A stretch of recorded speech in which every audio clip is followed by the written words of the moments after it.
Hi friends, Aju ആണ്. എല്ലാവരും സുഖമായിട്ടിരിക്കുന്നു എന്ന് വിശ്വസിക്കുന്നു. ഇന്ന് നമ്മൾ നോക്കാൻ പോകുന്നത് ബയോളജിക്സ് എന്ന് പറയുന്ന ഒരു സെക്ടറിൻ്റെ ഔട്ട്ലുക്കും അതേ കണക്ക് തന്നെ നമ്മൾ മുമ്പ് ഷെയർ ചെയ്തിട്ടുണ്ടായിരുന്ന കുറച്ച് സ്റ്റോക്കുകളുടെ ഒരു കേസ് സ്റ്റഡിയാണ് ഉദ്ദേശിക്കുന്നത്. എന്തുകൊണ്ട് അങ്ങനെ ഒരു കേസ് സ്റ്റഡി നടത്തുന്നതെന്ന് ചോദിച്ചു കഴിഞ്ഞാൽ, ഒന്നാമത്തെ റീസൺ ആ സ്റ്റോക്കുകളൊക്കെ ഇപ്പോൾ അത്യാവശ്യം റിട്ടേൺസ് തന്നിട്ടുണ്ടായിരുന്നു. അപ്പോൾ ഒരു വർഷം മുമ്പ് നമ്മൾ ആ സ്റ്റോക്കുകൾ സെലക്ട് ചെയ്തിരുന്ന ടൈമിൽ നമ്മൾ എന്തൊക്കെ ക്രൈറ്റീരിയാസ് നോക്കിയിട്ടാണ് സെലക്ട് ചെയ്തത്, അതുപോലെ തന്നെ ആ ക്രൈറ്റീരിയാസ് സ്റ്റിൽ നമുക്ക് നെക്സ്റ്റ് ഇനി പുതിയ പുതിയ സ്റ്റോക്കുകൾ കണ്ടുപിടിക്കാൻ നേരത്ത് മൾട്ടിബാഗ് റിട്ടേൺസിൻ്റെ പൊട്ടൻഷ്യലുള്ള സ്റ്റോക്കുകൾ കാര്യങ്ങളൊക്കെ കണ്ടുപിടിക്കാൻ നേരത്ത് ഈ റീസൺസ് ഒക്കെ വെച്ചിട്ട് അല്ലെങ്കിൽ കണ്ടീഷൻസ് ഒക്കെ വെച്ചുകൊണ്ട് നമ്മൾ സ്റ്റോക്കുകൾ സെലക്ട് ചെയ്യുകയാണെങ്കിൽ നമുക്ക് ആ സ്റ്റോക്കിൽ നിന്ന് റിട്ടേൺസ് ജനറേറ്റ് ചെയ്ത് കിട്ടുമോ ഇല്ലേ എന്നുള്ള കാര്യങ്ങളൊക്കെയാണ് നമ്മളിന്ന് മെയിൻലി ഡിസ്കസ് ചെയ്യാൻ പോകുന്നത്. അതേ കണക്ക് തന്നെ പല ആൾക്കാരുടെ ഉള്ളൊരു ചോദ്യം, അല്ലെങ്കിൽ പല ആൾക്കാരും നമ്മളെ കുത്തിക്ക് പറയുന്ന ഒരു കാര്യം എന്താണെന്ന് വെച്ച് കഴിഞ്ഞാൽ, നമ്മളിവിടെ സംസാരിക്കുന്ന കാര്യങ്ങൾ കൂടുതലും കഴിഞ്ഞു പോയ പാസ്റ്റ് വെച്ചിട്ടല്ലേ പറയുന്നത്. ധൈര്യമുണ്ടെങ്കിൽ ഒരു നല്ലൊരു സ്റ്റോക്ക് പറഞ്ഞതാ എന്നുള്ള രീതിയിൽ ഒരുപാട് ആൾക്കാർ സംസാരിക്കാറുണ്ട്. ആക്ച്വലി അവർ നമ്മളെ പ്രൊഫൈൽ എന്താ പറയുക ഡീറ്റെയിൽ ആയിട്ട് ചെക്ക് ചെയ്യാത്തതുകൊണ്ടാണ് നമ്മൾ പറഞ്ഞിട്ടുള്ള ഒരുപാട് സ്റ്റോക്കുകൾ നല്ല രീതിയിലുള്ള റിട്ടേൺസ് തന്നിട്ടുണ്ട്. പക്ഷേ ആ സ്റ്റോക്കുകളൊക്കെ ഇനി പോയിട്ട് മേടിച്ചിട്ട് കാര്യമില്ല എന്ന് നമ്മൾ അഗൈൻ റിപ്പീറ്റ് ചെയ്യുന്നു. അപ്പോൾ എങ്ങനെയാണ് നമുക്ക് കൃത്യമായിട്ടുള്ള ടൈമിൽ തന്നെ സ്റ്റോക്ക് സെലക്ട് ചെയ്യാൻ പറ്റുന്നതെന്നാണ് നമ്മളിന്ന് വളരെ ഡീറ്റെയിൽ ആയിട്ട് ഡിസ്കസ് ചെയ്യാൻ പോകുന്നത്. Anyway, welcome to the video. And video like ചെയ്യുന്ന കാര്യം എല്ലാവരും ഒന്ന് ഓർമ്മിപ്പിക്കുന്നു. കഴിഞ്ഞ 2 ദിവസമായിട്ട് നിങ്ങളെല്ലാവരും അത്യാവശ്യം വീഡിയോ ലൈക്കൊക്കെ ചെയ്യുന്നുണ്ട്, ലൈക്ക് അത്യാവശ്യം കൂടുന്നുണ്ടായിരുന്നു. എനിവേ, അതേ കണക്ക് തന്നെ വീഡിയോ മാക്സിമം ലൈക്ക് ചെയ്യാൻ വേണ്ടിയിട്ട് എല്ലാവരുടെ അടുത്തൊന്ന് റിക്വസ്റ്റ് ചെയ്തുകൊണ്ട് നമുക്ക് സ്റ്റാർട്ട് ചെയ്യാം. അപ്പോൾ ആദ്യം പറയാനുള്ളത് ഒരു വാല്യൂ മൈഗ്രേഷൻ്റെ ഒരു സ്റ്റോറിയാണ്. അതായത് നമ്മുടെ ബയോളജിക്സ് എന്ന് പറയുന്ന ഒരു സെക്ടറിൽ നമ്മൾ നോക്കുകയാണെങ്കിൽ ഒരു വാല്യൂ മൈഗ്രേഷൻ സംഭവിച്ചുകൊണ്ടിരിക്കുകയാണ്. ഈ വാല്യൂ മൈഗ്രേഷൻ നടക്കുന്നത് എവിടെ നിന്നാണ്? അത് ചൈനയിൽ നിന്ന് US-ലോട്ടും യൂറോപ്പിലൊക്കെ ആയിട്ടാണ് ഈ വാല്യൂ മൈഗ്രേഷൻ നടക്കുന്നത്. ആൻഡ് ഇതൊരു $multi-billion വാല്യൂ മൈഗ്രേഷനാണ് ഇവിടെ സംഭവിച്ചുകൊണ്ടിരിക്കുന്നത്. എന്താണ് ഇവിടെ സംഭവിക്കുന്നതെന്ന് നോക്കിക്കഴിഞ്ഞാൽ, നമ്മളിപ്പോൾ യൂറോപ്യൻ കൺട്രീസിൽ നോക്കുകയാണെങ്കിൽ അവർ ചൈനയിൽ നിന്നുകൊണ്ട് അവരുടെ ബിസിനസ്സുകൾ പലതും ഡീറിസ്ക് ചെയ്തുകൊണ്ടിരിക്കുകയാണ്. നമ്മൾ ജർമ്മനിയുടെ കാര്യങ്ങളൊക്കെ ഇടയ്ക്കിടയ്ക്ക് ന്യൂസിലൊക്കെ കാണാറുണ്ട്. അവർ ചൈനയിൽ നിന്നുകൊണ്ട് അവരുടെ ബിസിനസ്സുകൾ പലതും ഡീറിസ്ക് ചെയ്ത് കൊണ്ടുവന്നുകൊണ്ടിരിക്കുകയാണ്.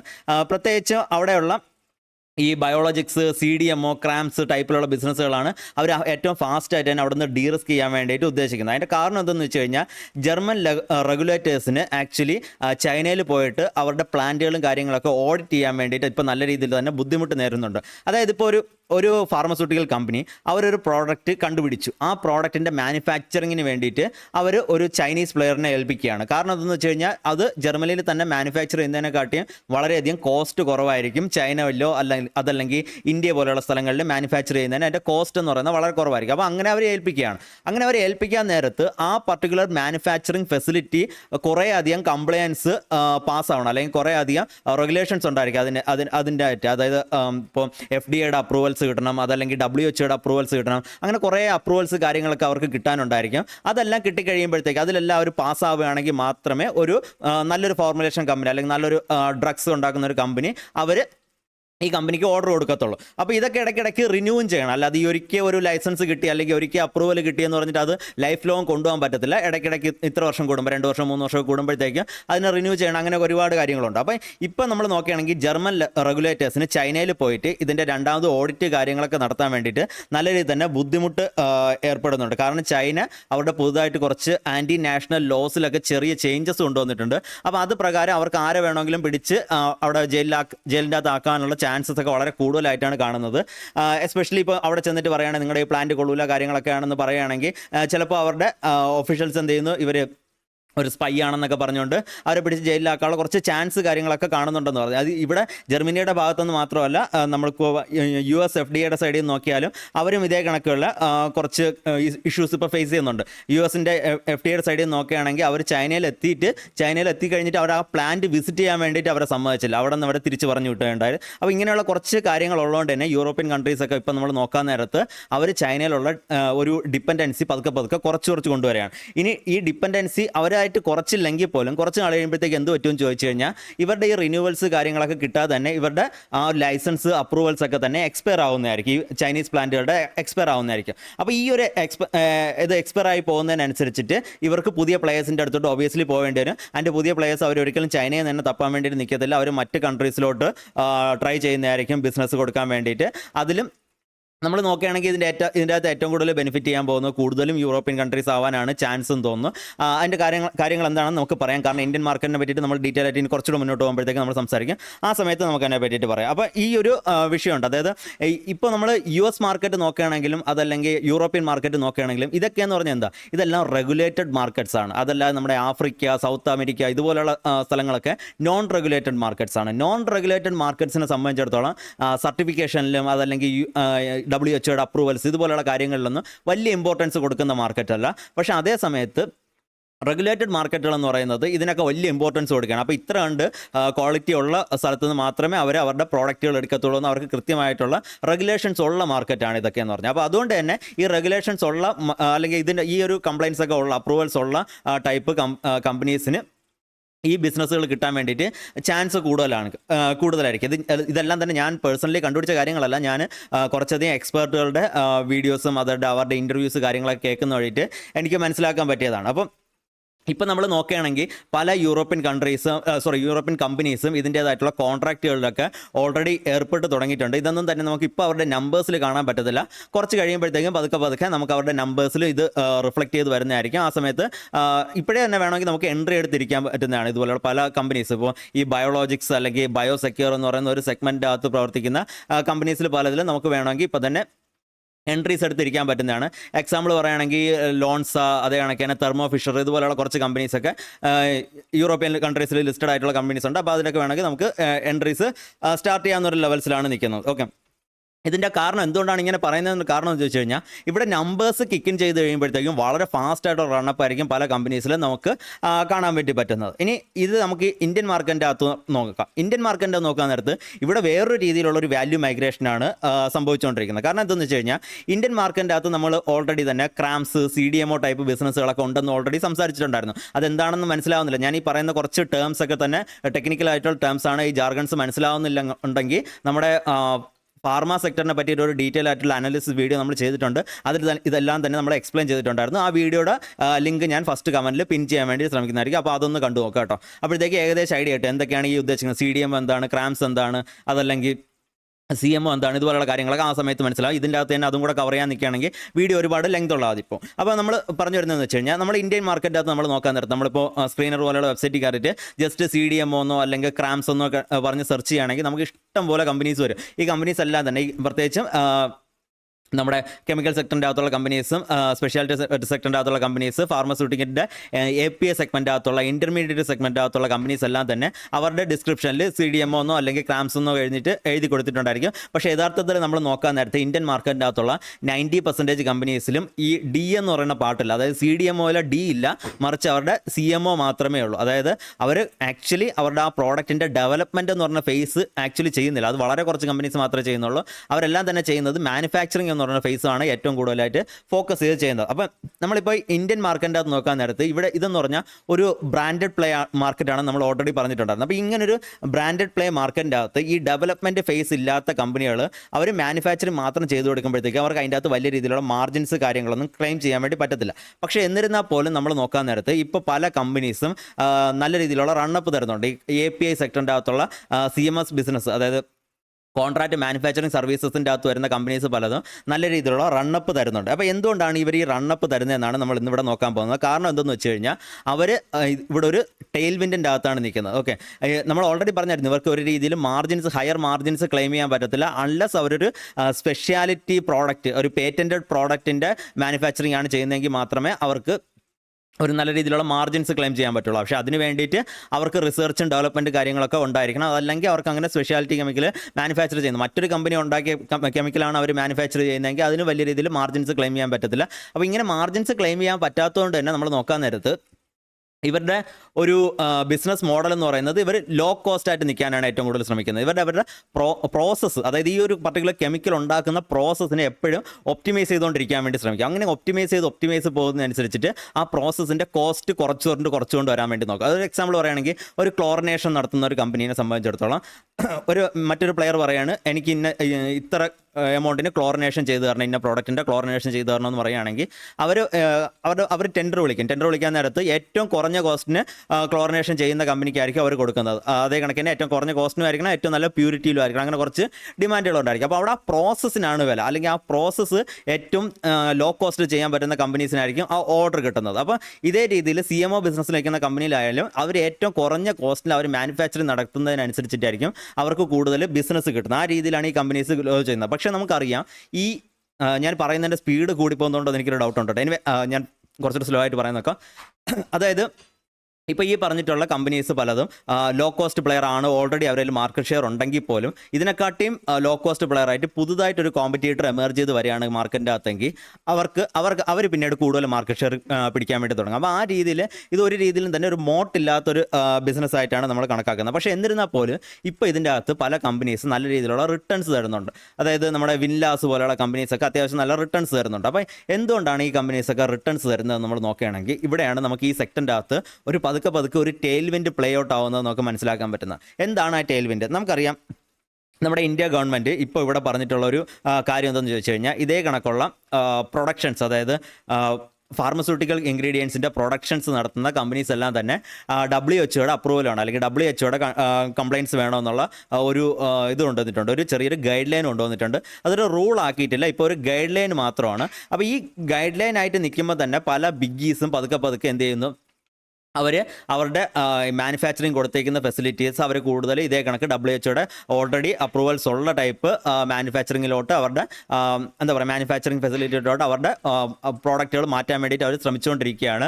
ഇപ്പോൾ നമ്മൾ CMO ബിസിനസ്സിനെ പറ്റി നോക്കാൻ നേരത്തെ, അല്ലെങ്കിൽ കോൺട്രാക്ട് മാനുഫാക്ചറിങ് എന്ന് പറയുന്ന ആ ഒരു പർട്ടിക്കുലർ ബിസിനസ്സിനെ പറ്റിയിട്ട് നമ്മൾ നോക്കാൻ നേരത്ത് അത് നമ്മുടെ ഇന്ത്യക്കകത്ത് ഏകദേശം 10,000-ന് മേളിൽ പ്ലെയേഴ്സ് ഉണ്ട്.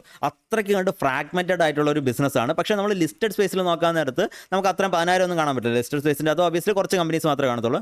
അൺലിസ്റ്റഡോട് ചേർത്ത് നോക്കാൻ നേരത്ത് 10,000-ന് മേളിൽ കമ്പനീസ് ഉണ്ട്. അപ്പോൾ അത്രയ്ക്ക് ഫ്രാഗ്മെൻറ്റഡ് ആയിട്ടുള്ളൊരു ബിസിനസ്സിൽ നിന്ന് പതുക്കെ ഒരു വാല്യൂ മൈഗ്രേഷൻ നടക്കുകയാണ്. എങ്ങോട്ടാണ് ആ വാല്യൂ മൈഗ്രേഷൻ നടക്കുന്നത്? അത് ഈ പറഞ്ഞിട്ടുള്ള ഓൾറെഡി WHO കംപ്ലയിൻസ് ഉള്ള ടൈപ്പ് കമ്പനിയിലോട്ട് ഒരു പതുക്കെ ഒരു വാല്യൂ മൈഗ്രേഷൻ സ്റ്റാർട്ട് ആയിട്ടുണ്ട്. ഇപ്പോൾ എന്ന് പറഞ്ഞാൽ ബിഗ്ഗീസ് ആണ് ഏറ്റവും കൂടുതൽ ഈ ഒരു വാല്യൂ മൈഗ്രേഷന് ഇനിഷ്യേറ്റീവ് എടുക്കുന്നത്. അതിൻ്റെ കാരണം എന്ന് വെച്ച് കഴിഞ്ഞാൽ അവർക്കറിയാം എന്നാലും ഇത് മാറ്റേണ്ടി വരും. ഇപ്പോൾ ഒരു ഗൈഡ് ലൈൻ ആയിട്ടുണ്ട്, ഇനി ഇത് മുന്നോട്ട് പോകാൻ നേരത്തെ ഇതൊരു ലോ ആയിട്ട് ഇംപ്ലിമെൻറ്റ് ചെയ്യുകയാണെങ്കിൽ അവർക്ക് ഉറപ്പായിട്ടും ഓവർനൈറ്റ് ഷിഫ്റ്റ് ചെയ്യേണ്ടി വരും. അപ്പോൾ ഓവർനൈറ്റ് ഷിഫ്റ്റ് ചെയ്യുന്നതിനെക്കാട്ടിയും അത് നേരത്തെ തന്നെ മുൻകൂട്ടി മാറ്റുന്നതായിരിക്കും നല്ലതെന്ന് വിചാരിച്ചിട്ട് അവർ പതുക്കെ മാറിക്കൊണ്ടിരിക്കുകയാണ്. പക്ഷേ ഇതിൻ്റെ അകത്തുള്ള ബിഗ്ഗീസ് അല്ലാത്ത ബാക്കിയുള്ള സ്മോൾ പ്ലെയേഴ്സിനെ വെച്ച് നോക്കാൻ നേരത്ത് അവരിപ്പോൾ ഇത് അത്ര കണ്ട് ഫാസ്റ്റായിട്ട് അവർ മാറത്തില്ലായിരുന്നു. കാരണം എന്തെന്ന് വെച്ച് കഴിഞ്ഞാൽ ഇതേ രീതിയിൽ അപ്രൂവൽസും കാര്യങ്ങളൊക്കെ ഉള്ളൊരു കോൺട്രാക്ട് മാനുഫാക്ചറിങ് കമ്പനീനെ അവർ തിരഞ്ഞെടുക്കുകയാണെങ്കിൽ അല്ലെങ്കിൽ അങ്ങനെ ഒരു കമ്പനീൻ്റെ ത്രൂ അവരെ മാനുഫാക്ചർ ചെയ്യാൻ വേണ്ടി ഉദ്ദേശിക്കുകയാണെങ്കിൽ അവരുടെ കോസ്റ്റ് കുറച്ച് കൂടുതലായിരിക്കും. മറ്റുള്ളവരുടെ കോസ്റ്റ് ഈ രീതിയിലല്ലാത്ത ലോക്കൽ പ്ലെയേഴ്സിൻ്റെ കോസ്റ്റ് എന്ന് പറയുന്നത് കുറച്ചുകൂടെ കുറവായിരിക്കും. അപ്പോൾ അങ്ങനെ ഒരു പ്രശ്നം നിൽക്കുന്നതുകൊണ്ട് തന്നെ പല സ്മോൾ പ്ലെയേഴ്സ് ഇപ്പോൾ ഇത് പോകത്തില്ല. ഈ ഗൈഡ് ലൈൻ മാത്രം വന്നുകൊണ്ട് അവർ പോകത്തില്ല. അവരൊരു എന്താ പറയുക ഒരു ലോ ഇംപ്ലിമെൻറ്റ് ചെയ്തതിന് ശേഷം മാത്രമേ അവരങ്ങനെ ഒരു ഷിഫ്റ്റിലോട്ട് പോകത്തുള്ളൂ. അപ്പോൾ ഇവിടെ ഇങ്ങനൊരു വാല്യൂ മൈഗ്രേഷൻ പതുക്കെ നടക്കുന്നുണ്ടോ എന്നുള്ള കാര്യം നമ്മൾ നോക്കണം. അപ്പോൾ ഇതേ കണക്കുള്ള കമ്പനീസ് പലതും റണ്ണപ്പുകൾ തരികയാണെങ്കിൽ, അല്ലെങ്കിൽ അത് നിങ്ങൾ ഓൾറെഡി ഹോൾഡിങ്ങിലുണ്ടെങ്കിൽ അതിൻ്റെ അകത്തൊക്കെ ചെറിയ രീതിയിൽ ബ്രേക്ക് ഔട്ടുകൾ കാര്യങ്ങളൊക്കെ വരികയാണെങ്കിൽ നിങ്ങൾ അതുപോലെയുള്ള കമ്പനീസ് ജസ്റ്റ് ഹോൾഡിംഗ് കണ്ടിന്യൂ ചെയ്യാൻ പറ്റുന്നത്, അതല്ലെങ്കിൽ ഫ്രഷ് എഡിഷൻസ് ടെക്നിക്കൽസ് നോക്കിയിട്ട് എടുക്കാൻ പറ്റുന്നതാണ്. അങ്ങനെയുള്ള കമ്പനീസ് നിങ്ങളുടെ വാച്ച് ലിസ്റ്റിൽ വയ്ക്കാൻ വേണ്ടിയിട്ട് ശ്രമിക്കുക. ഇതായിരുന്നു എനിക്ക് മെയിനായിട്ട് പറയാനുണ്ടായിരുന്നൊരു കാര്യം. ഇനി അതല്ലാതെ നമുക്ക് നമ്മുടെ ഒരു കേസ് സ്റ്റഡി ഉണ്ട്. കേസ് സ്റ്റഡി എന്ന് പറയുമ്പോഴത്തേക്കും നമ്മുടെ ഇവിടെ റെക്കമെൻഡ് ചെയ്തിട്ടുള്ള, റെക്കമെൻഡ് മീൻസ് മേടിക്കണമെന്ന് നമ്മൾ ഒരിക്കലും അങ്ങനെ പറയാറില്ല. ജസ്റ്റ് ഒരു എന്താ പറയുക സജഷൻ എന്നുള്ള രീതിയിൽ, അല്ലെങ്കിൽ സ്റ്റഡി പർപ്പസിനുള്ള രീതിയിൽ നമ്മൾ ഷെയർ ചെയ്തിട്ടുള്ള പല സ്റ്റോക്കുകളും ഇപ്പോഴത്തെ ലെവലിൽ നമ്മൾ അതെങ്ങനെയാണ് പെർഫോം ചെയ്തതെന്നും എന്തുകൊണ്ടാണ് നമ്മളിത് ആ സമയത്ത് പിക്ക് ചെയ്തതെന്നൊക്കെയാണ് നമ്മൾ ഇനി മുന്നോട്ട് നോക്കാൻ പോകുന്നത്. 1 സെക്കൻഡ്. ഫസ്റ്റ് സ്റ്റോക്ക് എന്ന് പറയുന്നത് എമിലാണ്. എമിൽ നമ്മൾ റെക്കമെൻഡ് ചെയ്തതെന്ന് പറഞ്ഞാൽ ഒരു 76 ലെവൽസിലാണ് നമ്മളന്ന് സംസാരിച്ചിട്ടുണ്ടായിരുന്നത്. 76 ലെവൽസ് ചെയ്യുന്നതുകൊണ്ട് എമിൽ ഇപ്പം നിൽക്കുന്നതെന്ന് പറഞ്ഞാൽ ഓൾമോസ്റ്റ് 227 റേഞ്ചിലാണ് നിൽക്കുന്നത്. ഇത് നമ്മൾ ട്വിറ്ററിലാണ് ഷെയർ ചെയ്തിട്ടുണ്ടായിരുന്നത് കേട്ടോ. ട്വിറ്ററിലാണ് ഷെയർ ചെയ്തിട്ടുണ്ടായിരുന്നത്. എൻ്റെ എമിലിപ്പോൾ ഏകദേശം 218% റിട്ടേൺസ് ആ റേഞ്ചിൽ നിന്ന് തന്നായിരുന്നു. ഇനി അതിനുശേഷം നമ്മൾ നോക്കുകയാണെങ്കിൽ നെക്സ്റ്റ് പറഞ്ഞിട്ടുള്ള സ്റ്റോക്ക് എന്ന് പറഞ്ഞാൽ നമ്മുടെ വിൻലാസ് ആണ്. വിൻലാസ് ബയോടെക്. വിൻലാസ് നമ്മൾ നോക്കാൻ നേരത്ത് നമ്മൾ പറഞ്ഞിട്ടുള്ള ലെവൽസിൽ നിന്ന് ഏകദേശം 268 ലെവലിൽ നിന്ന് ഇപ്പോൾ നമ്മൾ നോക്കാൻ നേരത്ത് ഓൾമോസ്റ്റ് 600 അടുപ്പിച്ച് വരെ എത്തിയിട്ടുണ്ടായിരുന്നു. അപ്പോൾ ടോപ്പ് വരെ പോയപ്പോഴത്തേക്ക് അത് മെയ്ഡ് ചെയ്തിട്ടുള്ള റിട്ടേൺസ് എന്ന് പറഞ്ഞാൽ 120% റിട്ടേൺസ് ആണ് വിൻലാസിൻ്റെ അകത്ത് കിട്ടിയത്. അതേ കണക്കിന് ധർമ്മജ് നമ്മൾ നോക്കാൻ നേരത്ത് ധർമ്മജ് എന്ന് പറഞ്ഞ കമ്പനി നമ്മൾ പറഞ്ഞ ലെവലിൽ നിന്ന് ഓൾമോസ്റ്റ് ഒരു 70% റിട്ടേൺസ് വരെ ടോപ്പ് പോയതിന് ശേഷം അതിൻ്റെ അകത്ത് ഇപ്പോൾ ഒരു ഡിസ്ട്രിബ്യൂഷൻ പാറ്റേൺ പോലത്തെ ഒരു പാറ്റേൺ ബിൽഡ് ചെയ്യുക. നമ്മൾ ഈ ഡിസ്ട്രിബ്യൂഷൻ പാറ്റേൺ ഒക്കെ ഓൾറെഡി കവർ ചെയ്തിട്ടുണ്ടായിരുന്നുണ്ട്, ഇതൊന്നും തന്നെ രണ്ടാമത് എക്സ്പ്ലെയിൻ ചെയ്യുന്നില്ല. എനിവേ അങ്ങനെ ഒരു പാറ്റേൺ ബിൽഡ് ചെയ്ത് ഇപ്പോൾ ഒരു ബേസ് ക്രിയേഷൻ്റെ അകത്താണ് സ്റ്റോക്ക് നിൽക്കുന്നത്. ഇനി അടുത്ത സ്റ്റോക്ക് എന്ന് പറയുന്നത് നെറ്റ്വർക്ക് ടെക്നോളജീസ് ആണ്. റീറ്റെയിലേഴ്സിൻ്റെ ഇടയിൽ അത്യാവശ്യം ഇപ്പോൾ ഫേമസ് ആയിട്ടുള്ള സ്റ്റോക്കാണ്. പക്ഷേ ഫേമസ് ആവുന്നതിന് മുമ്പേ തന്നെ നമ്മൾ ട്വിറ്റർ വഴിയിട്ട് അന്ന് ഷെയർ ചെയ്തിട്ടുണ്ടായിരുന്നു. അതിൻ്റെ സ്റ്റോക്ക് അന്ന് നമ്മൾ പറഞ്ഞത് 820 റേഞ്ചിലാണെന്ന് നമ്മൾ സംസാരിച്ചിട്ടുണ്ടായിരുന്നത്. അവിടെ നിന്ന് സ്റ്റോക്ക് ഓൾമോസ്റ്റ് 134% റിട്ടേൺസ് വന്നിട്ടുണ്ടായിരുന്നു. ഇനി അതേ കണക്ക് തന്നെ ലാസ്റ്റ് സ്റ്റോക്ക് എന്ന് പറയുന്നത് സുപ്രിയ ലൈഫ് സയൻസ് ആണ്. സുപ്രിയ ഓൾമോസ്റ്റ് 268 ലെവൽസിലാണ് നമ്മൾ അന്ന് സംസാരിച്ചിട്ടുണ്ടായിരുന്നത്. ഇപ്പോൾ നമ്മൾ സ്റ്റോക്ക് നോക്കുകയാണെങ്കിൽ ഓൾമോസ്റ്റ് 410 ലെവൽസ്, ഏകദേശം 60% റിട്ടേൺസ് സുപ്രിയക്കകത്തും കിട്ടിയിട്ടുണ്ട്. അപ്പോൾ ഈ സ്റ്റോക്കുകളൊക്കെ എന്തിനാണ് ഇപ്പോൾ പറഞ്ഞതെന്ന് ചോദിച്ചു കഴിഞ്ഞാൽ, ഒന്നാമത്തെ കാര്യം എന്ന് വെച്ച് കഴിഞ്ഞാൽ നമ്മൾ എങ്ങനെയാണ് ഈ സ്റ്റോക്കുകളൊക്കെ അന്ന് സെലക്ട് ചെയ്തത്. ഞാൻ ഈ എല്ലാ സ്റ്റോക്കുകളും വളരെ ഡീറ്റെയിൽഡ് ആയിട്ടുള്ള സ്റ്റഡി ചെയ്തുകൊണ്ടൊക്കെയാണോ ഞാൻ സെലക്ട് ചെയ്തത്? അല്ലെങ്കിൽ ഇപ്പോൾ ഈ വിൻലാസ് എന്ന് പറയുന്ന സ്റ്റോക്ക് തന്നെ നോക്കാം. വിൻലാസിൻ്റെ അകത്ത് ഇപ്പോഴാണ് ഞാൻ ഈ ഒരു വാല്യൂ മൈഗ്രേഷൻ എന്ന് പറഞ്ഞ സംഭവം ഇതിൻ്റെ അകത്ത് നടക്കുന്നുണ്ടെന്ന് ഞാൻ ഇപ്പോഴാണ് മനസ്സിലാക്കുന്നത്. ഞാൻ അന്ന് ഈ സ്റ്റോക്ക് ഈ ഒരു പർട്ടിക്കുലർ സ്റ്റോക്ക് അന്ന് ഞാൻ ഷെയർ ചെയ്തപ്പോഴത്തേക്കും എനിക്ക് ഇതിൻ്റെ അകത്തൊരു വാല്യൂ മൈഗ്രേഷൻ നടക്കുന്നുണ്ടെന്നോ കാര്യങ്ങളൊന്നും അറിയത്തില്ലായിരുന്നു. പക്ഷേ എന്നിട്ടും ഞാൻ ഷെയർ ചെയ്തു, സ്റ്റോക്ക് സക്സസ് ആയി. അപ്പോൾ എന്താണ് ഇതിൻ്റെ അകത്ത് സംഭവിക്കുന്നത്? എങ്ങനെയാണ് നമുക്ക് സ്റ്റോക്കുകൾ വളരെ താഴത്തെ ലെവലിൽ തന്നെ സെലക്ട് ചെയ്യാൻ പറ്റുന്നത് എന്നുള്ളതാണ് ഇതിൻ്റെ അകത്തുള്ള കാതലായിട്ടുള്ള ചോദ്യം. അത് വളരെ സിമ്പിളാണ്. സിമ്പിൾ എന്താണ്, നമുക്ക് ഒരു സ്റ്റോക്കിനെ കുറിച്ചിട്ട് അല്ലെങ്കിൽ ആ സ്റ്റോക്ക് റിട്ടേൺസ് തരുമോ ഇല്ലെന്ന് മനസ്സിലാക്കാൻ വേണ്ടിയിട്ട് നമുക്ക് തല പോയിച്ച് ചിന്തിക്കേണ്ട കാര്യമൊന്നുമില്ല. അത് വളരെ സിമ്പിളാണ്. നമുക്ക് കുറച്ച് ബേസിക് ആയിട്ടുള്ള നമ്പേഴ്സ് അറിഞ്ഞിരിക്കണം. ബേസിക് ആയിട്ടുള്ള നമ്പേഴ്സിനെ പറ്റിയിട്ട് നമുക്ക് മുന്നോട്ടൊരു വീഡിയോ ചെയ്യാം. ആ വീഡിയോ അത് വേണോ വേണ്ടേ, ബേസിക് ആയിട്ടുള്ള ഏതൊക്കെ നമ്പേഴ്സാണ് നോക്കേണ്ടതെന്നുള്ളൊരു വീഡിയോ വേണോ വേണ്ടേ എന്നുള്ളത് നിങ്ങൾ കമൻറ്റിലിട്ടേക്കാം. അതിനനുസരിച്ചിട്ട് നമുക്കൊരു വീഡിയോ ചെയ്യാവുന്നതാണ്. രണ്ടാമത്തേതെന്ന് പറഞ്ഞാൽ ടെക്നിക്കൽസ് ആണ്. ഏറ്റവും കൂടുതൽ ഇമ്പോർട്ടൻസ് കൊടുക്കുന്നത് ഞാൻ ടെക്നിക്കൽസിനാണ്. ഒരു സ്റ്റോക്കിൻ്റെ ഫണ്ടമെൻറ്റ്സ് വളരെ മോശമാണെങ്കിൽ പോലും നമ്മൾ ചിലപ്പോൾ ടെക്നിക്കൽസ് വെച്ചിട്ട് മാത്രം അതിൽ ബൈ പറയാറുണ്ട്. എൻ്റെ ഏറ്റവും വലിയൊരു എക്സാമ്പിളാണ് നമ്മൾ ഷെയർ ഉണ്ടായിരുന്ന Ishan international. Okay, Ishan international അത് ഇതുപോലെയൊന്നുമല്ല, അതിനെക്കാട്ടി നല്ല റിട്ടേൺസ് തന്ന 5x അടുപ്പിച്ചൊക്കെ റിട്ടേൺസ് തന്ന ഒരു സ്റ്റോക്കാണ്. അപ്പോൾ ആ സ്റ്റോക്ക് നമ്മൾ താഴത്തെ ലെവലിൽ അന്ന്, ഇതിപ്പോൾ സ്പ്ലിറ്റിന് ശേഷമുള്ള വിലയാണ് നിങ്ങൾ കാണുന്നത് കേട്ടോ, ഈ 2 റുപ്പീസ് എന്നൊക്കെ പറയുന്നത്. അന്ന് നമ്മൾ ഷെയർ ചെയ്തപ്പോഴത്തേക്ക് ഏകദേശം 24 റുപ്പീസിലെന്തോണെന്ന് തോന്നുന്നു ഷെയർ ചെയ്തത്, കൃത്യമായിട്ട് ഓർക്കുന്നില്ല. എനിവേ 19 to 24 റേഞ്ചിലെന്തോണം, കൃത്യമായിട്ട് ഓർക്കുന്നില്ല. എനിവേ അത് നമ്മളിപ്പോൾ ടെലഗ്രാം ഗ്രൂപ്പിലുള്ള ഒരു സാറ് അന്ന് അത് പറഞ്ഞ സമയത്ത്, റെക്കമെൻഡ് ചെയ്ത സമയത്ത് മേടിച്ചിട്ട് അതിൽ ഓൾമോസ്റ്റ് 5x റിട്ടേൺസ് ഉണ്ടാക്കിയെന്ന് പറഞ്ഞിട്ടുണ്ടായിരുന്നു. അപ്പോൾ എനിവേ, അപ്പോൾ ആ രീതിയിൽ നമ്മൾ അന്ന് ഈ സ്റ്റോക്കിൽ എന്താ പറയുക, ഫണ്ടമെൻറ്റൽസ് ഒന്നും തന്നെ ഇല്ലായിരുന്നു. അത് ജസ്റ്റ് ചെറിയ കുറച്ച് നമ്പേഴ്സും കാര്യങ്ങളൊക്കെ നോക്കിയിട്ട് ടെക്നിക്കലി നോക്കിയിട്ട് ബ്രേക്കൗട്ട് വന്ന സമയത്ത് നമ്മൾ പറഞ്ഞു എന്ന് മാത്രമേ ചെയ്തിട്ടുള്ളൂ. അപ്പോൾ ഇതേ കണക്ക് പല സ്റ്റോക്കുകളും നമുക്ക് താഴത്ത് ലെവലിൽ തന്നെ കണ്ടുപിടിക്കുന്നതിൻ്റെ ബേസിക് ആയിട്ടുള്ള കാര്യങ്ങളെന്ന് പറഞ്ഞാൽ, ഒന്ന് അതിൻ്റെ ബേസിക് നമ്പേഴ്സ്, 2 ടെക്നിക്കൽസ്, മൂന്നാമത്തത് ആ സെക്ടറിൻ്റെ ഔട്ട്ലുക്ക് കൂടെയാണ് നമ്മൾ നോക്കുന്നത്. അതായത് ആ സെക്ടറിൽ ഇതിന് മുമ്പ് ഒരു ബുൾ റൺ കഴിഞ്ഞിട്ടുണ്ടോ, അല്ലെങ്കിൽ ആ സെക്ടറിൻ്റെ ഇനിയൊരു ഗ്രോത്തിൻ്റെ ഓപ്പർച്യൂണിറ്റി ഉണ്ടോ, ഇതുപോലെയുള്ള കാര്യങ്ങളൊക്കെ നോക്കിയിട്ട് നമ്മൾ ജസ്റ്റ് ആ സെക്ടർ അങ്ങ് മേടിക്കുകയാണ്. ഇനി സൈക്ലിക്കൽ സെക്ടർ ആണെങ്കിൽ ആ സൈക്കിളിൻ്റെ ബോട്ടം ആയിട്ടുണ്ടോ, സൈക്ലിക്കൽ സെക്ടറിൽ ഇടയ്ക്കിടയ്ക്ക് ബുൾ റൺ വന്നുകൊണ്ടിരിക്കുന്നുണ്ട്, അവിടെ നമുക്ക് പ്രീവിയസ് ബുൾ റൺ നടന്നോ ഇല്ലയോ എന്നുള്ള ഒരു പോയിന്റിന് വലിയ വാലിഡിറ്റി ഇല്ല. അവിടെ നമ്മൾ നോക്കുന്നതെന്ന് പറഞ്ഞു കഴിഞ്ഞാൽ ആ സൈക്കിളിൻ്റെ ബോട്ടം ആയിട്ടുണ്ടോ, നെക്സ്റ്റ് സൈക്കിൾ പ്ലേ ചെയ്യാനുള്ള ചാൻസ് ഉണ്ടോ, കമ്പനി എത്രമാത്രം ക്യാപെക്സ് ചെയ്തിട്ടാണ് ഇരിക്കുന്നത്, പ്രൊമോട്ടേഴ്സ് ബൈയിങ് ചെയ്യുന്നുണ്ടോ,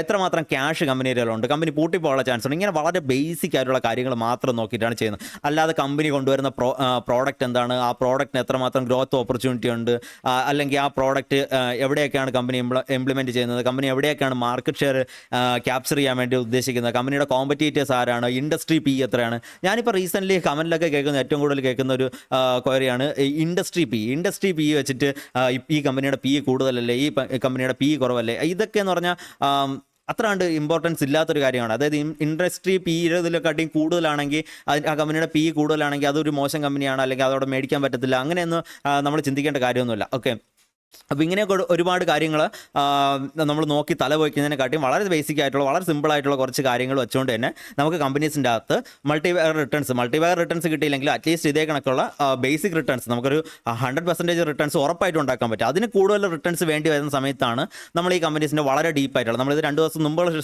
സെഷനിലും പറഞ്ഞിട്ടുണ്ടായിരുന്നു, ബേസിക് ആയിട്ടുള്ള കുറച്ച് കാര്യങ്ങൾ മതി നമുക്കൊരു 100% റിട്ടേൺസ് ഒക്കെ സിമ്പിളായിട്ട് ഉണ്ടാക്കിയെടുക്കാൻ പറ്റും. ഈ 100% റിട്ടേൺസ് കിട്ടുമ്പോഴത്തേക്ക് നമുക്ക് അതെങ്ങനെ ബെനിഫിറ്റ് ചെയ്യുമെന്ന് ചോദിച്ചു കഴിഞ്ഞാൽ, നമ്മുടെ പോർട്ട്ഫോളിയോയുടെ നല്ലൊരു പെർസെൻറ്റേജ് അലൊക്കേഷൻ നമുക്ക് അതിൻ്റെ അകത്ത് ബിൽഡ് ചെയ്യാൻ പറ്റണം, ഒന്നാമത്തെ കാര്യം. രണ്ടാമത്തെ കാര്യം എന്ന് വെച്ച് കഴിഞ്ഞാൽ ഈ പോർട്ട്ഫോളിയോ മാനേജ്മെൻറ്റ് എന്ന് പറയുന്ന ഒരു സംഭവമാണ്. അതെന്ന് വെച്ചാൽ ഇപ്പം ഞാനിതിൻ്റെ അകത്ത് പറഞ്ഞിട്ടുള്ള കുറച്ച് സ്റ്റോക്കുകളുണ്ടല്ലോ. ഇപ്പം ഞാൻ നിങ്ങളുടെ മുമ്പിൽ പറഞ്ഞ ഏകദേശം ഒരു 5 സ്റ്റോക്ക് നിങ്ങളുടെ മുമ്പിൽ പറഞ്ഞിട്ടുണ്ടായിരുന്നു, 5-6 സ്റ്റോക്ക് പറഞ്ഞു. ഈ 5-6 സ്റ്റോക്കുകൾ മാത്രമാണ് ഞാൻ റെക്കമെൻഡ് ചെയ്തത്. അല്ല, ഞാൻ റെക്കമെൻഡ് ചെയ്തിട്ടുള്ള ഏകദേശം ഒരു 10-15 സ്റ്റോക്കുകളിലായിരിക്കും ഞാൻ ഈ 5-6 സ്റ്റോക്കുകൾ റിട്ടേൺസ് തന്ന 5-6 സ്റ്റോക്കുകൾ പറഞ്ഞത്. ഇതിൻ്റെ അകത്ത് ഞാൻ ഇഷാല് കാര്യങ്ങളൊന്നും ഉൾപ്പെടുത്തിയിട്ടില്ല, അതിനെക്കാട്ടി റിട്ടേൺസ് തന്നതായിരിക്കും. ഇനി അതേ കണക്കിന് ഞാൻ താഴോട്ട് പോയി നോക്കുകയാണെങ്കിൽ ഇനിയും കുറേ സ്റ്റോക്കുകൾ ഞാൻ തന്നിട്ടുണ്ടായിരിക്കും. അതിൻ്റെ അകത്തെല്ലാം തന്നെ ഏകദേശം ഇപ്പോൾ ഒരു എക്സാമ്പിളായിട്ട് നിങ്ങൾ എടുക്കുകയാണെങ്കിൽ, ഇപ്പോൾ ഞാനെന്നല്ല, ഏതൊരു ഇൻഫ്ലുവൻസർ അല്ലെങ്കിൽ ഇതേ കണക്ക് ട്വിറ്ററിൻ്റെ അകത്തായാലും യൂട്യൂബിൻ്റെ അകത്തായാലും ഒക്കെ തന്നെ സ്റ്റോക്കുകൾ റെക്കമെൻഡ് ചെയ്യുന്ന ആൾക്കാരെല്ലാം തന്നെ പറയാൻ നേരത്ത് അവരുടെ ആ സ്റ്റോക്ക് റെക്കമെൻഡ് ചെയ്യുന്ന സമയം എന്ന് പറയുന്നത് വളരെ ഇമ്പോർട്ടൻ്റ് ആയിട്ടുള്ള ഫാക്ടറാണ്. അതായത് ഇപ്പം നമ്മളെ കഴിഞ്ഞ ഒരു വർഷത്തെ ഡേറ്റയാണ് ഞാൻ ഈ എടുത്തത്. കഴിഞ്ഞ ഒരു വർഷം എന്ന് പറയുന്നത് നമ്മുടെ മാർക്കറ്റിൻ്റെ അകത്ത് അത്യാവശ്യം റിട്ടേൺസ് ജനറേറ്റ് ചെയ്ത ഒരു സമയമാണ്, അല്ലെങ്കിൽ മാർക്കറ്റിൻ്റെ അകത്ത് ഒരു ബുൾ മാർക്കറ്റ് നടന്നൊരു സമയമാണ്. ഈ ബുൾ മാർക്കറ്റ് നടക്കുന്ന സമയത്ത് ഒബിയസ്ലി സ്റ്റോക്കുകൾ റിട്ടേൺസ് തരാനുള്ള ചാൻസ് എന്ന് പറയുന്നത് വളരെ കൂടുതലായിരിക്കും. അത് ഒന്നാമത്തെ പോയിന്റ്. അപ്പോൾ ഇനി ഈ ബുൾ മാർക്കറ്റിൻ്റെ പീക്കിൽ കൊണ്ടുപോയിട്ട് തന്ന ഒരു റെക്കമെൻഡേഷൻ വെച്ചിട്ട് നമ്മൾ ഇനി ഒരു ബെയർ മാർക്കറ്റ് വരുമ്പോഴത്തേക്കും വെച്ച് കമ്പയർ ചെയ്ത് കഴിഞ്ഞാൽ ഇതേ കണക്ക് ചിലപ്പോൾ നമുക്ക് റിട്ടേൺസ് കിട്ടിക്കൊണ്ടോന്നില്ല. അപ്പോൾ നമ്മൾ മാർക്കറ്റ് സൈക്കിളിൻ്റെ എവിടെ വെച്ചിട്ടാണ് നമ്മൾ ഒരു സ്റ്റോക്കിൽ എൻട്രി ചെയ്യുന്നതെന്നുള്ളത് ഒരു ഇമ്പോർട്ടൻ്റ് ആയിട്ടുള്ള ഘടകമാണ്. രണ്ടാമത്തെ ഘടകം എന്ന് വെച്ച് കഴിഞ്ഞാൽ നമ്മളൊരു 5 സ്റ്റോക്ക് പറയാൻ നേരത്ത് അതിൻ്റെ അകത്ത് ഓബിയസ്ലി 2 ഫെയിൽ ആവും, ഒരു 3 സക്സസ് ആവും. ഈ സക്സസ് ആവണ 3 ഇത് കേൾക്കുന്ന ആൾക്കാർ ഒരിക്കലും നമ്മൾ പറയുന്ന ലെവലിൽ എടുക്കത്തില്ല. അവരതിന് പകരം എന്ത് ചെയ്യും, അവർക്ക് തോന്നുന്ന ലെവലിൽ എടുക്കും. അതായത് ആ സ്റ്റോക്ക് പറയുമ്പോഴത്തേക്കും അവർ വാച്ച് ലിസ്റ്റിൽ ഇട്ടേക്കും, കുറച്ച് ദിവസം കഴിയുമ്പോഴത്തേക്കും അത് ബ്രേക്കൗട്ട് തരുമ്പോഴത്തേക്കും അവരിൽ ക്യാപിറ്റൽ ഇല്ലായിരിക്കും. കാരണം ക്യാപിറ്റൽ വേറെ എവിടെയെങ്കിലും പെട്ട് കിടക്കായിരിക്കും, അല്ലെങ്കിൽ വേറെ സ്റ്റോക്കിലായിരിക്കും. കുറേ നാൾ കഴിയുമ്പോഴത്തേക്കും ഈ സ്റ്റോക്ക് കയറി പോകും, 10% കയറും, 20% കയറും, 30% കയറും. അപ്പോഴത്തേക്ക് അവർക്ക് ഇരിക്കപ്പുറത്തില്ലാതെ മറ്റേ സ്റ്റോക്കുകളെല്ലാം കൂടെ വിറ്റിട്ട് തിരിച്ച് ഈ സ്റ്റോക്കിൽ വന്ന് കയറും. ഇതിലൊന്ന് കയറുമ്പോഴത്തേക്ക് ഇതിൻ്റെ അകത്ത് കറക്ഷൻ സമയമാവും, ഈ സ്റ്റോക്ക് ഇടിഞ്ഞ് താഴോട്ട് വരും. ഇതാണ് നോർമലി കാണുന്നത്. അപ്പോൾ നമുക്ക് കൃത്യമായിട്ടുള്ള എൻട്രി നമുക്ക് ചെയ്യാൻ പറ്റുന്നില്ല. ഇനി അടുത്തൊരു കാര്യം, ഇതേ കണക്ക് നമ്മൾ 5 സ്റ്റോക്ക് പറഞ്ഞാൽ അതിൽ 2 ഫെയിലായി, അതിൽ 3 സക്സസ് ആവാൻ പോകുന്നു. ആ 3 കൃത്യമായിട്ട് എൻട്രി ചെയ്യത്തില്ല. ഇനി അതിൻ്റെ അടുത്ത പോയിന്റ് എന്തെന്ന് ചോദിച്ചു കഴിഞ്ഞാൽ, ഈ 3 ഒരെണ്ണം എന്ന് പറയുന്നത് താഴെ വന്ന് നമ്മളെ സ്റ്റോപ്പ് ലോസ് അടിപ്പിക്കും. ഓക്കെ, ആ സ്റ്റോപ്പ് ലോസ് അടിക്കുമ്പോൾ നമ്മൾ എക്സിറ്റ് ആയി പോകും.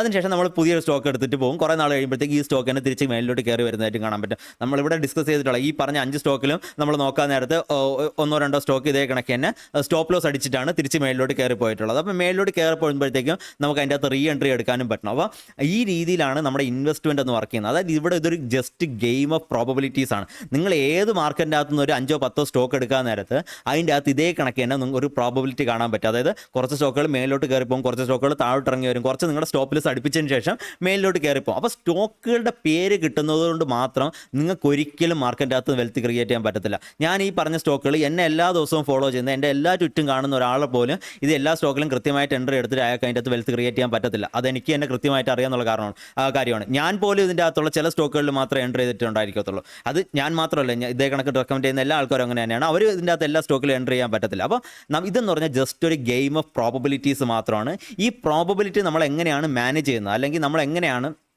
ഇതിൻ്റെ അകത്തുനിന്ന് നമ്മുടെ ഫ്രെയിം വർക്ക് സെറ്റ് ചെയ്തിട്ട് നമ്മൾ സ്റ്റോക്കുകൾ വാങ്ങിക്കുകയും വിൽക്കുകയും, എപ്പോഴാണ് വാങ്ങിക്കുന്നത്, എപ്പോഴാണ് വിൽക്കുന്നത്, എത്ര പെർസെൻറ്റേജ് പോർട്ട്ഫോളിയോ അലോക്കേഷൻ കൊടുക്കുന്നത്, ഇതൊക്കെയാണ് നമ്മുടെ വെൽത്ത് ക്രിയേഷൻ ജേർണിയിൽ നമ്മളെ ഹെൽപ്പ് ചെയ്യുന്ന കാര്യം. ഞാനിത് ഇത്രയും പറയാനുള്ള കാരണം എന്ന് വെച്ച് കഴിഞ്ഞാൽ, റീസെൻ്റ് ആയിട്ട് ഭയങ്കരമായിട്ട് നമ്മൾ സ്റ്റോക്ക് റിലേറ്റഡ് ആയിട്ടുള്ള ഒരുപാട് കാര്യങ്ങൾ ഡിസ്കസ് ചെയ്തിട്ടുണ്ടായിരുന്നു. അതിൻ്റെ പഴയ വീഡിയോസ് കാണാത്ത ഒരുപാട് പുതിയ ആൾക്കാരും വന്നിട്ടുണ്ട്. അവരെല്ലാവരും തന്നെ മാക്സിമം പഴയ വീഡിയോസ് കാണാൻ വേണ്ടി നോക്കുക. നമ്മൾ ഇതൊക്കെ വളരെ ഡീറ്റെയിൽ ആയിട്ട് പലപ്പോഴായിട്ട് പറഞ്ഞു പോയിട്ടുള്ള കാര്യങ്ങളാണ്. ഇതെല്ലാം കൂടെ കൺസോൾട്ടേറ്റ് ചെയ്ത ഒരു വീഡിയോയിൽ ഒന്നുകൂടെ കൊണ്ടുവന്ന് പറയേണ്ട കാര്യം എന്ന് വെച്ച് കഴിഞ്ഞാൽ, കൂടുതലും സ്റ്റോക്കുകളുടെ പിറകെയാണ് പോകുന്നത്. ഞാൻ ഇന്നലത്തെ വീഡിയോയിലും കണ്ടിട്ടുണ്ടായിരുന്നു ബെസ്റ്റ് പെന്നി സ്റ്റോക്ക് ഏതൊക്കെയാണെന്ന്, അല്ലെങ്കിൽ പെന്നി സ്റ്റോക്കിൽ ഇൻവെസ്റ്റ് ചെയ്യുന്ന ആരെങ്കിലും ഉണ്ടോ എന്ന് ചോദിച്ചപ്പോഴത്തേക്കും അതിൻ്റെ താഴെ വന്നിട്ട് കുറേ പേര് കമൻറ്റ് ചെയ്യാണ്. അപ്പം ഞാൻ ഇത്രയും നാൾ വിചാരിച്ചിരുന്നതെന്ന് വെച്ച് കഴിഞ്ഞാൽ, എൻ്റെ വ്യൂസ് അങ്ങനെയല്ല. എൻ്റെ വ്യൂസ് കുറച്ചുകൂടെ എഡ്യൂക്കേറ്റഡ് ആയിട്ടുള്ള വ്യൂസാണ്, അവർക്ക് കുറച്ചുകൂടെ ബുദ്ധിയുണ്ട്. അതുകൊണ്ടാണല്ലോ എൻ്റെ ഇത്രയും നാളത്തെ വീഡിയോ കണ്ടുകൊണ്ടിരിക്കുന്നതെന്നൊക്കെയാണ് ഞാൻ വിചാരിക്കുന്നത്. പക്ഷേ അവിടെ വന്ന് ആ കമൻറ്റ് കണ്ടപ്പോഴത്തേക്ക് എൻ്റെ ചങ്ക് കയറുന്നു. കാരണം ഞാൻ ഒട്ടും വിചാരിച്ചില്ല അങ്ങനെ വന്നിട്ട് ആരെങ്കിലും ഒക്കെ കമൻറ്റ് ചെയ്യുന്നു. ഒരു 3-4 കമൻറ്റ് വന്നിട്ടുണ്ട്, ഇന്ന സ്റ്റോക്ക് മേടിക്കുക, അല്ലെങ്കിൽ ഇതാണ് ഞാൻ ഹോൾഡ് ചെയ്യുന്ന പെന്നി സ്റ്റോക്ക് എന്നൊക്കെ പറഞ്ഞുകൊണ്ട്.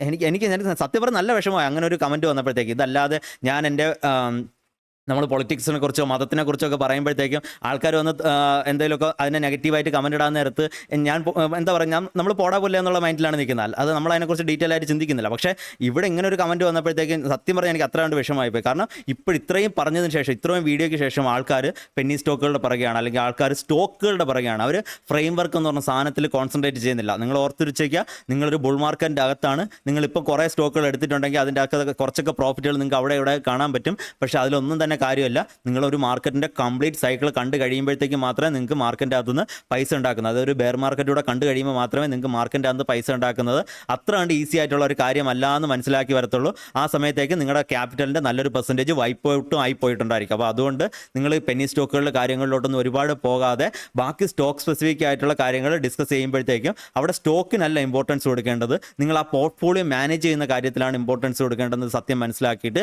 ഈ പോർട്ട്ഫോളിയോ മാനേജ്മെൻറ്റ് അല്ലെങ്കിൽ പോർട്ട്ഫോളിയോ ഫ്രെയിം വർക്കുകളെ കുറിച്ചിട്ട് നിങ്ങൾ കൂടുതൽ പഠിക്കാൻ വേണ്ടിയിട്ട് നോക്കുക. ഓക്കെ, നമ്മൾ കുറച്ച് ഫ്രെയിം വർക്കുകൾ നമ്മുടെ ഫ്രെയിം വർക്ക് എന്ന് പറയുന്ന പ്ലേലിസ്റ്റിൻ്റെ അകത്ത് നമ്മൾ ഓൾറെഡി ഇട്ടിട്ടുണ്ട്. അതിൻ്റെ ലിങ്ക് ഞാൻ ഐ ബട്ടണിൽ കൊടുക്കുന്നതായിരിക്കും. ആ ഒരു എന്താ പറയുക പ്ലേലിസ്റ്റിനകത്തുള്ള വീഡിയോസ് നിങ്ങൾ കണ്ടു നോക്കുക. പക്ഷേ അത് മാത്രമല്ല, മാർക്കറ്റിൻ്റെ അത് ഇഷ്ടം പോലെ ഫ്രെയിം വർക്കുകളുണ്ട്. നമ്മൾ ഇനിയും കവർ ചെയ്യാത്ത പല ടൈപ്പ് ഫ്രെയിം വർക്കുകളുണ്ട്. നമ്മൾ ഇതുവരെ സ്പെഷ്യൽ സിറ്റുവേഷൻ ഇൻവെസ്റ്റിംഗ് കവർ ചെയ്തിട്ടില്ല, അല്ലെങ്കിൽ 100-to-1 സ്ട്രാറ്റജി കവർ ചെയ്തിട്ടില്ല. എനിക്കറിയാമെന്ന് പറഞ്ഞാൽ ഇത്രയും കുറേയൊക്കെ ഫ്രെയിം വർക്കുകൾ ഇനിയും കവർ ചെയ്യാനുണ്ട്. ഇനി എനിക്ക് അറിഞ്ഞുകൂടാത്ത എന്തോരം ഫ്രെയിം വർക്കുകൾ മാർക്കറ്റിൻ്റെ അകത്ത് ഉണ്ടായിരിക്കും. ഞാൻ ഇതുവരെ ട്രൈ ചെയ്ത് നോക്കിയിട്ടില്ലാത്ത എന്തോരം ഫ്രെയിം വർക്കുകൾ ഉണ്ടായിരിക്കും. അപ്പോൾ ഇതേ കണക്ക് പല ടൈപ്പിലുള്ള ഫ്രെയിം വർക്കുകളും സ്ട്രാറ്റജികളും ഒക്കെ തന്നെ നിങ്ങൾ പഠിച്ചതിന് ശേഷം നിങ്ങൾക്ക് ഏറ്റവും ആപ്റ്റ് ആയിട്ടുള്ള ഒരു ഫ്രെയിം വർക്കിലോട്ട് നിങ്ങളുടെ ഒരു എന്താ പറയുക പോർട്ട്ഫോളിയോ കൊണ്ടെത്തിക്കാൻ വേണ്ടിയിട്ട് ശ്രമിക്കുക. അതിൽ നിന്ന് മാത്രമേ നിങ്ങൾക്ക് വെൽത്ത് ക്രിയേറ്റ് ചെയ്യാൻ പറ്റത്തുള്ളൂ. ഓക്കെ, അപ്പോൾ ഇത്രയൊക്കെ കാര്യങ്ങളാണ് ഇന്ന് ഞാൻ പറയാൻ വേണ്ടിയിട്ട് ഉദ്ദേശിച്ചത്. ബാക്കി നിങ്ങളുടെ എന്തൊക്കെ സ്റ്റോക്ക് റിലേറ്റഡ് ആയാലും ഫ്രെയിം വർക്ക് റിലേറ്റഡ് ആയാലും മാർക്കറ്റ് റിലേറ്റഡ് ആയാലും എന്തെല്ലാം ക്വയറീസ് ഉണ്ടോ അതെല്ലാം തന്നെ കമൻറ്റിൽ ഇട്ടാൽ മതി. ഞാൻ നാളെ മാർക്കറ്റിലല്ലോ, നാളെ സാറ്റർഡേ അല്ലേ, ഏകദേശം നാളെ ഈവനിങ്ങിനകത്ത് എല്ലാ കമൻറ്റിനുള്ള മറുപടി തരാൻ വേണ്ടിയിട്ട് ശ്രമിക്കുന്നതായിരിക്കും കേട്ടോ. ഓൾറെഡി എന്താ പറയുക കമൻറ്റ് ഇട്ട ആൾക്കാർക്ക് ഏതെങ്കിലുമൊക്കെ റിപ്ലൈ കിട്ടാനുണ്ടെങ്കിൽ അതും ഞാൻ നാളെ ഈവനിങ്ങിനകത്ത് തരാൻ വേണ്ടിയിട്ട് ശ്രമിക്കുന്നതായിരിക്കും. അത് മാത്രമല്ല, നാളെ സാറ്റർഡേ ആയതുകൊണ്ട് നമുക്കൊരു ലൈവ് സെഷൻ പറ്റുകയാണെങ്കിൽ ചെയ്യാൻ വേണ്ടിയിട്ട് മാക്സിമം നോക്കാം. ഇപ്പോൾ കുറച്ചധികം നാളായിട്ട് ലൈവ് സെഷൻ ഇല്ല. അതേ കണക്കിന് നമ്മുടെ ഈ മാസത്തിൽ നമ്മുടെ ടെലഗ്രാം ഗ്രൂപ്പിലോട്ട് മെമ്പേഴ്സിന് അഡ്മിഷനും കൊടുത്തിട്ടില്ല. അപ്പോൾ അതുപോലെയുള്ള കാര്യങ്ങളെല്ലാം തന്നെ നമുക്ക് നാളത്തെ ലൈവ് സെഷൻ്റെ അകത്ത് ഡീറ്റെയിൽ ആയിട്ട് കവർ ചെയ്യാൻ നോക്കാം. മാത്രമല്ല, നമ്മൾ ഓൾറെഡി നമ്മുടെ യൂട്യൂബ് ചാനൽ വഴിയിട്ട് റെക്കമെൻഡ് ചെയ്തിട്ടുള്ള സ്റ്റോക്കിൻ്റെ കറണ്ട് ലെവൽസും അവർക്ക് കറണ്ടിൽ ആഡ് ചെയ്യാൻ പറ്റുന്ന ലെവലാണ്, അതുപോലെയുള്ള അതിൻ്റെ റിവ്യൂ കാര്യങ്ങളൊക്കെ തന്നെ നമ്മൾ നാളത്തെ വീഡിയോയിൽ കവർ ചെയ്യുന്നതായിരിക്കും. ഓക്കെ, അപ്പോൾ anyway thanks for watching. Happy investing, happy trading, have A good night. Thank you.